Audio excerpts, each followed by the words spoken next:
다니엘김의 철인 5챕터 적당한 믿음에서 강철 같은 믿음으로. 정복자 철인. 철인은 정복자다. 창세기에 보면 하나님께서 우리를 하나님의 형상으로 창조하셨다고 기록하고 있다. 이 하나님의 형상이라는 것은 그저 하나님처럼 영적인 존재라는 차원에 머물지 않는다. 로마서에서는 이 모습을 다음과 같이 정리하고 있다. 이 모든 일에 우리를 사랑하시는 이로 말미암아 우리가 넉넉히 이기느니라. 로마서 8장 37절. 넉넉히 이기는 사람, 즉 세상을 정복한 사람의 모습이다. 너희는 하나님의 형상으로 지음 받았으니 가서 번성하고 이 땅을 다스리고 정복하라. 예수님 안에서 우리의 원래 모습이 회복되면 정복자 이상의 사람이 되는 것을 성경은 우리에게 말하고 있다. 현실의 법에 묶여 살아가는 것이 아니라 천국의 현실을 살아간다.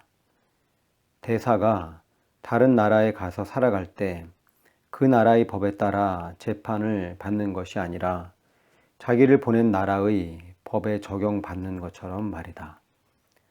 이 세상에 살고 있지만 이 세상의 현실에 묶여 사는 사람이 아니라 저 세상, 하나님 나라의 현실로 살아가는 사람들이 철인이다. 이런 일이 어떻게 이루어질까? 바로 예수님께서 이 세상에 오심으로 말미암아 이루어졌다. Jesus Christ ushered in the kingdom of God. 미국이나 캐나다의 결혼식에 가면 양복 입은 젊은 남자들이 문 앞에 서 있다가 손님들이 오시면 좌석까지 안내한다. 이들을 어셔, 안내원이라고 한다. 그런데 예수님께서 이 세상에 오실 때 하나님의 나라를 가지고 들어오셨다. 그렇다면 천국은 죽어서 가는 곳이 아니다. 예수님을 만나는 순간부터 내 삶에서 펼쳐지는 것이 바로 천국이다. 어렸을 때 주일학교에서 자주 불렀던 찬양이 있다. 이 노래를 그 시절 정성껏 불렀다면 얼마나 깊은 영성이 생겼을까 싶다. 돈으로도 못 가요, 하나님 나라. 능으로도 못 가요, 하나님 나라. 거듭나면 가는 나라, 하나님 나라. 믿음으로 가는 나라, 하나님 나라. 거듭나면 오늘부터라도 내 삶 속에 펼쳐지는 나라가 하나님 나라다. 그리고 그 천국의 왕성함을 누릴 수 있는 것이 영생이다. 그러기에 예수님을 내 삶에 영접하고 주인 삼고 사는 삶의 고백이 바로 이것이다. 초막이나 궁궐이나 구주 예수 모신 곳이 그 어디나 하늘나라. 지금 있는 자리에서 천국 현실을 사는 사람, 바로 이 사람이 철인이다. 오늘 시작되는 천국. 내가 참으로 존경하는 목사님이 계신다. 지금은 소천하신 사무엘 김 목사님이신데 그분은 선교의 대가라는 별명을 갖고 계셨다. 신학교를 졸업하고 목사가 되고 선교사가 된 것이 아니라 미국 LA에서 슈퍼마켓을 운영하고 계시다가 어느 날 하나님의 강력한 부르심을 받고 일본으로 가셨다. 그리고 10년이란 짧은 시간 동안 시부야를 비롯해 도쿄에 7개의 교회를 개척하신 훌륭한 분이다. 일본 사역 초창기 하루는 김 목사님이 밤에 자고 있는데 전화벨이 울렸다. 헬로우, 일본 청년이었다. 지금 목사님 댁에 가도 되겠습니까? 시계를 보니 새벽 1시였다. 오지 마세요. 목사님을 오늘 꼭 만나야 합니다. 정말 저를 봐야 된다면 제가 교회로 가겠습니다. 목사님이 가서 보니 그 청년이 교회 밖에서 떨고 있었다. 무슨 일입니까? 저는 와세다 대학에 다니는 요시모토라고 합니다. 늦은 시간에 목사님께 불편을 끼쳐드려서 죄송합니다. 목사님은 청년의 말을 듣고 조금 안심했다. 와세다 대학에 다닐 정도면 그래도 이상한 청년은 아니구나. 교회 문을 열고 청년이 먼저 안으로 들어갔고 목사님도 따라 들어가며 불을 켜면서 청년에게 물었다. 그런데 대체 무슨 일입니까? 그때 갑자기 청년의 목소리가 바뀌었다. 내가 요시모토를 죽이려고 했는데 왜 얘가 나를 여기로 데리고 왔는지 모르겠다. 목사님은 깜짝 놀라서 벽에 붙어버렸다. 온몸에 있는 털이 다 곤두서는 것 같았다고 한다. 신학교에서 마귀 쫓아내기 같은 수업을 받은 적도 없고 별의별 생각이 다 났다고 한다. 벽에 붙어서 생각을 하다가 예수님의 이름으로 명해야 할 것 같아 이렇게 말했다. 저기요, 내가 예수님의 이름으로 말씀드리는데 제발 좀 나가주세요. 그러자 뜻밖에도 그 청년 안에 있는 귀신이 대답을 했다. 알겠습니다. 나가겠습니다. 하지만 그 이름만은 말하지 마세요. 오, 이거 되네. 목사님은 좀 더 용기를 내서 말했다. 나사렛 예수 이름으로 명하는데 좀 나가주세요. 알았어요. 나갈 테니까 제발 그 이름만은 말하지 마세요. 목사님이 더 용기를 내서 이번에는 외쳤다. 이 더러운 사탄아, 나사렛 예수 이름으로 명하노니 청년에게서 나와라. 그러자 갑자기 귀신이 뜻밖의 질문을 했다. 어디로요? 목사님은 깜짝 놀랐다.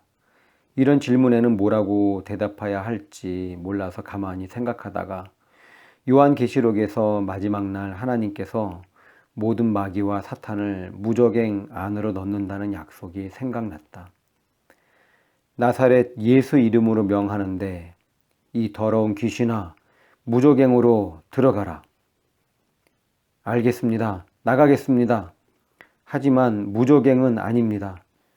언젠가 들어가야 된다는 건 아닌데 아직은 때가 아닙니다. 목사님의 말문이 막히고 말았다. 하나님, 어떻게 합니까? 순간 예수님께서 군대 귀신을 돼지떼로 보냈던 장면이 생각났다. 그런데 도쿄 한가운데 돼지떼가 있을 리 없었다. 둘러보니 교회 옆에 절이 있었다. 교회 옆에 있는 절간으로 가라. 그러자 그 청년이 그 자리에 힘없이 쓰러졌다. 그에게 안수기도를 하고 시계를 보니까 새벽 시간이었다. 부교역자들과 성도들이 와서 청년이 머리에 손을 얹고 기도하는데 청년이 눈을 뜨면서 이렇게 고백했다. 예수 그리스도께서 하나님의 아들인 것을 믿습니다. 이 사실을 우리는 매일 누리고 살지 못한다. 하나님의 나라는 죽어서 가는 나라가 아니다. 내가 예수님을 만나면 오늘 나의 삶이 하늘나라가 된다. 그토록 어두웠던 가정에, 직장에, 내 심령에 그 나라가 임하는 것이다. 이렇게 살기 시작하면 정복자가 된다. 세상에 살지만 세상의 법이 아니라 하나님의 법으로 살아가게 된다. 필요에 따라서는 그 법 이상의 삶을 살게 된다. 이것이 주님께서 우리에게 주시는 해방의 모습이요, 회복의 모습이다. 어떤 사람들은 생각한다. 듣기는 좋은 말씀인데 설마 지금 내 삶에서 그런 게 이루어질까? 성경 전체가 그러한 현실을 사는 사람들의 모습을 보여준다. 아브라함은 나그네였지만 열방의 복의 근원이 되었다. 예수님이 십자가에 달려 죽으심을 통해서 열방을 향한 축복의 통로가 열렸다. 그리고 이제 우리로 하여금 그 축복을 누리게 하시는 단계까지 왔다. 그러한 하나님의 축복을 쟁취하기를 바란다. 감옥에서 생수를 마시다. 중국에서 만난 한 분은 북한으로 출퇴근을 하신다. 우리와 달리 중국인들은 북한과 왕래가 가능하기 때문이다. 그분은 아침에 리어카에다 메이드 인 차이나 상품을 싣고 북한 장터에 나가서 팔고 하루의 일과를 마치면 남은 물건을 싣고 다시 중국으로 온다. 그냥 장사만 하는 것이 아니라 장사하면서 복음을 전하신다. 그러던 어느 날 이분이 다른 사람의 실수로 북한으로 넘어오는 경계선에서 잡혀 수용소에 수감되었다. 그분은 더 깊은 곳에 들어가 복음을 전하라는 게 주님의 뜻이라면 감사히 여깁니다 하며 형무소에 들어가서 복음을 전하기 시작했다. 수용소 사람들은 골치가 아팠다. 어떻게 할까 하다가 그를 독방에 넣었다. 북한식 독방은 가로 세로 높이가 모두 1m로 한마디로 1평방미터짜리 상자다. 빛도 들어오지 않고 해가 뜨고 지는 것도 보이지 않고 전기도 없다. 시간이 얼마나 지났는지도 모른 채 하루에 한 번 구멍이 열려서 밥이 들어오고 닫힌다. 당연히 배설물도 그 안에서 해결해야 한다. 내일이 막막한 그곳에서 그분은 무려 3개월 동안 있었다. 그것이 끝이 아니었다. 거기서 나와서도 1달 반 동안 고문과 신문을 당했다. 그리고 또 1달 반 동안 신문 받은 내용을 다 적어야 했다. 합쳐서 6개월을 감옥 안에 있다가 풀려나서 다시 중국으로 돌아왔다. 내가 그분께 물었다. 많이 힘드셨지요? 아이, 뭐가요? 보통 사람은 독방에서 48시간도 못 견딘다고 한다. 정신력이 강한 사람이라고 해도 일주일을 못 견디고 정신이 이상해진다고 한다. 그런데 이분은 3개월 동안이나 있었는데 아무 문제가 없었으니 이에 대한 해석이 필요했다. 한 가지 여쭤볼게요. 도저히 이해가 안 가서요. 그곳에서 어떻게 견디셨어요? 그때 그분이 했던 말이 잊히지 않는다. 저는 마시고 있었어요. 네? 뭘 마셔요? 제 안의 생수 대신 예수 그리스도, 생명수의 원천 대신 그분을 마시고 있었어요. 물론 상황은 바뀌었지요. 상자 밖에서 상자 안으로, 사방이 막히고 내일이 보이지 않는 어둠 속에 아무런 희망이 없이 앉아 있었지만 한 가지 변하지 않은 것이 있습니다. 밖에 있든 안에 있든 내 안에 계신 그분은 바뀌지 않았어요. 철이는 최악의 상황을 최고의 상황으로 바꿀 수 있는 능력을 가지고 있다. 그는 고문을 당하고 조롱과 채찍질 뿐만 아니라 결박과 옥에 갇히는 시련을 받고 돌로 치는 것과 톱으로 켜는 것과 궁핍과 환난과 학대를 받는다. 이런 자를 세상은 감당치 못한다고 성경은 말하고 있다. 어떻게 최악의 상황이 최고의 상황이 될 수 있는가? 왜 우겨쌈을 당해도 고꾸라져도 괜찮은가? 하나님을 사랑하는 자, 곧 그의 뜻대로 부르심을 입은 자들에게는 모든 것이 합력하여 선을 이루느니라. 로마서 8장 28절. 이 말씀을 믿기 때문이다. 이런 자는 문제가 해결되지 않아도 기뻐할 수 있다. 기도 응답이 안 돼도 감사할 수 있다.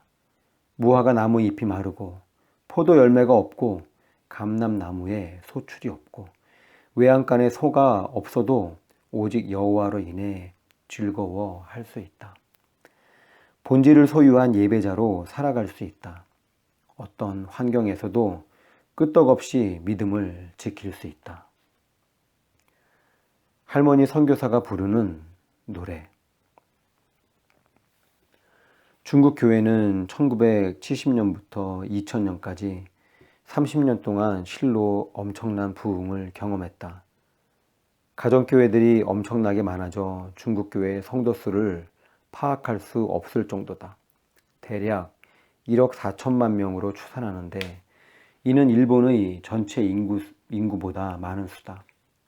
이것이 예수님을 믿는다고 하면 끌려가고 잡혀가고 투옥되고 죽임당하는 시대에 이루어진 부흥이다. 그 시대의 중국 사람들의 마음을 불타오르게 한 노래가 있다. 이들의 신앙 고백을 담은 선교의 중국이라는 노래다.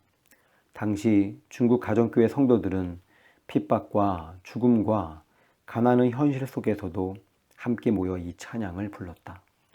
지금도 가정교회에 가면 좁은 방에 많은 사람들이 다닥다닥 앉아 이 찬양을 부르며 다시 한번 하나님 앞에서 마음을 가다듬는다. 중국 성도들이 눈물을 흘리며 부르는 그 노래를 조선족 동포가 한글로 번역한 것을 소개한다. 한여름 매미의 울음처럼 긴 노래 같은 봄날, 누에가 끊임없이 뽑아내는 실과 같은 사랑이 있네. 나로 용감히 앞으로 행하도록 독촉하며 성령께서 앞에서 내 마음을 인도하시는 음성이 있네. 예루살렘을 향해 걸어갑시다.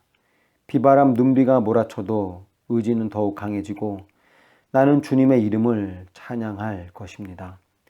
하나님 나라에서 승리할 것을 서약하면서 나는 사명을 가지고 앞으로 전진하며 깊이 잠든 중국을 마침내 깨우고야 말 것입니다. 피 흘려야 할 때라도 나는 결코 돌아서지 않을 것입니다. 나는 이상을 가지고 전진하며 선교하는 중국을 마침내 보고야 말 것입니다. 복음이 세계 방방곡곡에 전해지도록. 중국의 크리스천이 신앙을 지킬 수 있었던 것은 단 한 가지였다. 현실이 바뀌거나 내 상황이 바뀌어서가 아니라 마침내 세계를 향해 복음을 들고 가는 중국을 이루게 하실 주님을 바라보는 그 믿음 하나 때문이었다. 중국 교회는 1946년, 1947년에 각각 편전복음단과 서북연공단이라는 두 팀이 예루살렘의 회복을 위해 중국 시안에서 실크로드를 타고 이스라엘을 향해 복음을 들고 출발했다. 하지만 중국이 얼마나 큰가? 육로로 걸어가면서 성령님께서 이끄시는 대로 마을에 들어가서 복음을 전하고 일정 기간 거기 거하다가 교회를 만들고 그 마을을 떠나서 다음 마을로 갔다. 마치 사도행전의 전도 여행과 같았다. 타클라막한 사막을 뚫고 가면서 말씀을 전하고 교회를 세우고 양육하는 여정이었다. 수년에 걸쳐서 이렇게 가다가 드디어 중국과 중앙아시아 국경선에 이르렀다. 바로 이때 중국에서 사회주의 혁명이 일어나면서 국경선이 폐쇄되었고 이들은 한 사람도 남김없이 다 잡혀갔다. 중국 국경을 넘어보지도 못하고 모조리 잡혀간 것이다. 그때 투옥된 분들은 다 돌아가시고 지금 90세가 넘으신 할머니 한 분이 살아계신다. 그분의 이야기를 들으면 막 흥분이 된다. 여러 이야기가 있지만 그중 하나를 소개한다. 사막 한가운데를 지나가는데 며칠 동안 거의 물을 못 먹고 가다가 얼마 후 결국 물이 바닥났다. 그날 밤 팀원들이 손을 잡고 기도했다. 하나님, 이제 오늘 밤을 못 넘깁니다. 내일 아침이면 우리 팀 안에는 눈을 못 뜰 사람도 있을 것입니다. 사막에서 우리는 순교할 각오로 잠자리에 듭니다. 이렇게 기도하고 잠자리에 들었다. 그런데 놀라운 일이 일어났다. 한밤중에 콸콸콸 소리가 나서 더듬어 보니까 사막 한가운데서 7줄기에서 물이 터져 나오기 시작한 것이다. 일단은 마시고 물 안에서 뛰놀다가 잠이 들었다. 다음날 아침에 눈을 뜨니까 7줄기의 물이 흔적도 없이 사라져버렸다. 지금 할머니는 병상에 계신다. 일평생 예루살렘에 가보는 것이 소원이신 분이 병상에서 마음껏 움직이지도 못하시니 간증을 하시다가 답답하시고 감정이 격해지셔서 갑자기 노래를 부르기 시작하셨다. 꿈마다 나타나는 예루살렘아, 눈물에 어리는 예루살렘아, 너를 찾아 헤매다가 제단 불 속에서 너를 찾았노라. 너를 찾아 헤매다가 예수님의 못자국 속에서 너를 찾았노라. 우리는 눈물의 계곡을 헤매었고 하늘의 집을 향하여 헤매었다. 사막의 골짜기를 걸은 지 60년, 이제는 눈물마저 말라버렸구나. 사망의 쇠사슬을 끊으러 예수님이 오셨으며 영광의 길을 여시려고 주님이 오셨네. 옛 선교사들 우리 위에 눈물과 피를 흘렸으니 우리도 어서 나가 하나님의 약속을 이루세. 내가 지금 어떤 문제 가운데 있다 할지라도 적어도 한 가지는 나를 지탱해 줄 수 있다. 하나님께서 언젠가 회복시키실 것이고 반드시 그날까지 나를 지키실 것이라는 사실이다. 나의 현실에 상관없이 주님 오실 때까지 내가 있는 이곳을 지키겠다는 사람들을 하나님께서는 찾고 계신다. 가정교회의 소년 지도자. 내가 아는 한 조선족 형제의 가족이 중국 내륙의 한 도시로 파송되어 갔다. 조선족 사역자라 후원금이 있는 게 아니어서 어려운 사정 가운데 있었지만 하나님께서 기름 부어 주셔서 황무지에 교회가 세워지고 급속도로 부흥이 일어났다. 그 부흥의 불길이 막 익어갈 무렵 형제가 쓰러졌고 검사 결과 장암이었다. 배가 불러오기 시작했는데 사역은 해야 하니까 아내가 사역을 대신하고 형제는 하루 종일 집에 누워 있었다. 그들에게는 아들이 하나 있었는데 집이 5층이라 누가 방문하게 되면 병든 아빠가 문을 열어주러 나와야 해서 13살인 아들이 아빠 옆을 지키고 있었다. 형제는 1년간 투병하다가 하나님께로 갔다. 자매는 과부가 되었고 아들은 아빠를 잃었다. 보통 사람 같으면 끝났다고 생각하고 고향으로 돌아갈 것이다. 혹 남편이 세운 교회를 돌보는 것만도 굉장하다고 생각한다. 그런데 그 자매는 다른 선택을 했다. 여기서 끝나지 않습니다. 우리의 목적지는 여기가 아닙니다. 이곳은 경유지일 뿐입니다. 우리의 목적지는 땅끝입니다. 그녀는 이렇게 말하며 아들을 데리고 이란으로 갔다.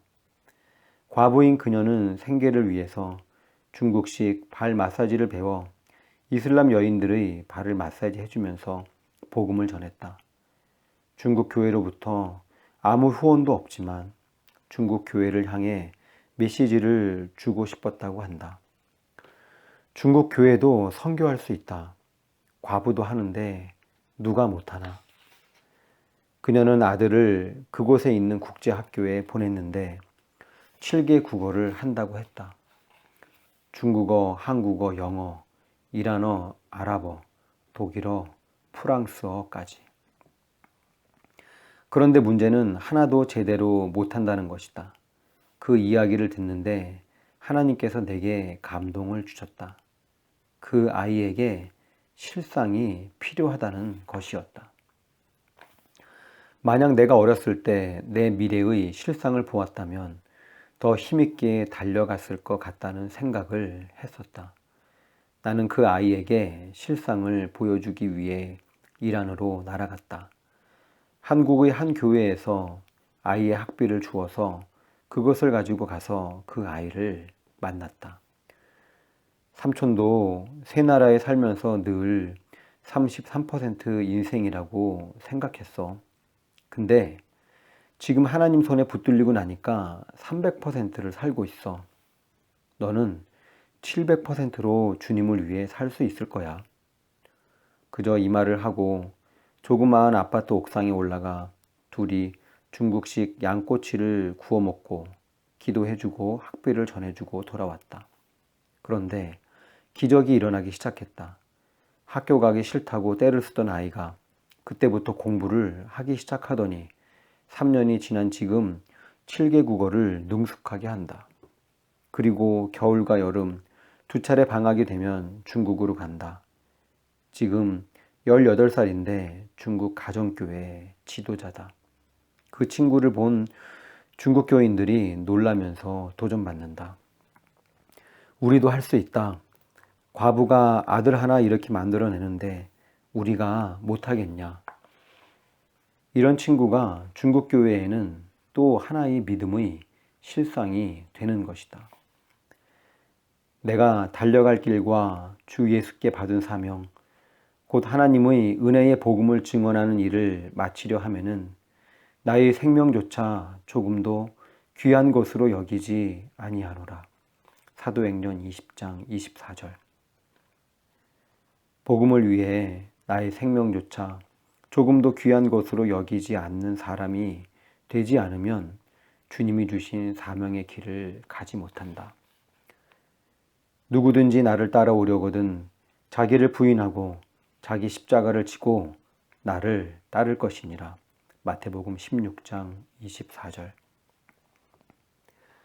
크리스천의 삶은 열심히 살다가 고상하게 죽은 후에 십자가를 통과해서 예수님을 만나는 것이 아니다. 크리스천의 삶이란 예수 그리스도를 나의 구주로 영접하는 순간부터 십자가를 통과한다. 십자가를 지고 나를 쫓으라는 것은 십중팔구 죽음을 선택하라는 뜻이다. 자기의 생명을 사랑하는 자는 잃어버릴 것이요 이 세상에서 자기의 생명을 미워하는 자는 영생하도록 보전하리라. 요한복음 12장 25절. 하나님께서 우리를 부르실 때 그냥 부르시지 않는다. 많은 과정을 거치게 하신다. 그 과정은 나를 파괴시키고 무너뜨리기 위함이 아니라 나의 삶을 풍성케 하기 위함이다. 그 과정을 통해서 없어질 것은 없어지고 정리될 건 정리되어 결국은 부르심에 합당한 자로서 세워지게 된다. 약속의 땅에 들어가기까지 하나님께서 나를 처음 창조하셨을 때 계획하신 그 모습으로 하나님을 섬기기까지 하나님의 부르심과 은혜 안에서 자라고 어떤 환난과 고난 속에서도 믿음을 잃지 않고 승리하는 철인이 되어야 한다. 다니엘 김의 철인 5챕터 적당한 믿음에서 강철 같은 믿음으로.